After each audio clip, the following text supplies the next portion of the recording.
સાબરકાંઠા જિલ્લાના ખેડબ્રહ્મા પ્રાંત અધિકારી નિમેશ પટેલે પર્યાવરણ સંરક્ષણમાં ઉમદા પહેલ કરી છે. કચેરીના કમ્પાઉન્ડમાં મિયાવાકી પદ્ધતિથી 25 જાતના અલગ અલગ 250 જેટલા વૃક્ષો ઉગાડીને પોતાની ફરજ સાથે કુદરત પ્રત્યેની ફરજ પણ નિભાવી રહ્યા છે. આટલું જ નહીં, તેઓ દરેક વૃક્ષોની જાતે દેખભાળ કરે છે. જાણીએ.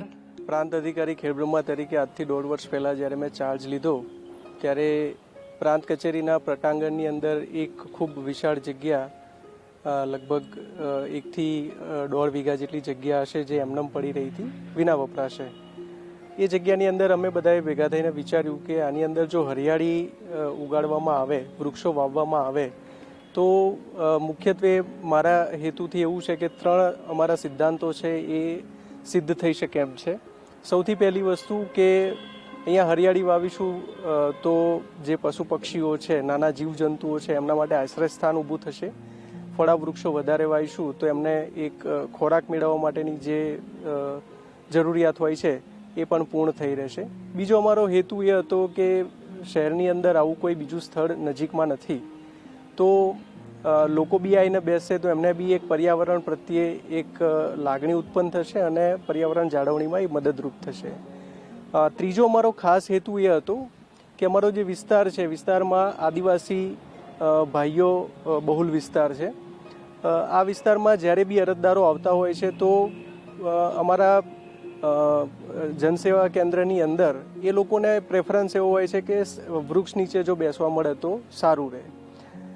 આ સંકુલ જ્યારે સંપૂર્ણ રીતે વૃક્ષોથી આચ્છાદિત બનશે ત્યારે અમે એવી આશા રાખી કે જ્યારે બી એ લોકો આવશે ત્યારે એમને બેસવા માટે એક સારી જગ્યા અમે અનુકૂળ એમને આવે એ રીતે કરી આપી શકીશું.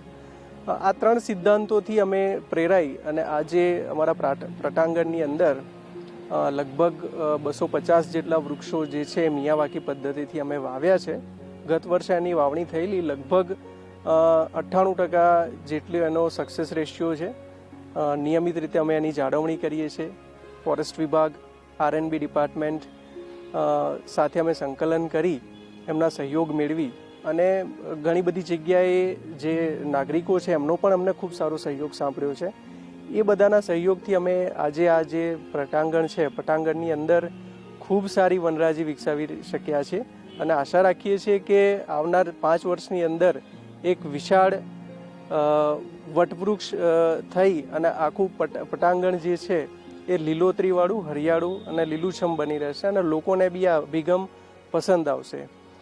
ખાસ અમારી બધાને વિનંતી એ છે કે આજના સંદર્ભમાં આપણે પર્યાવરણીય જાળવણી કરીએ એ ખૂબ જરૂરી બની રહ્યું છે.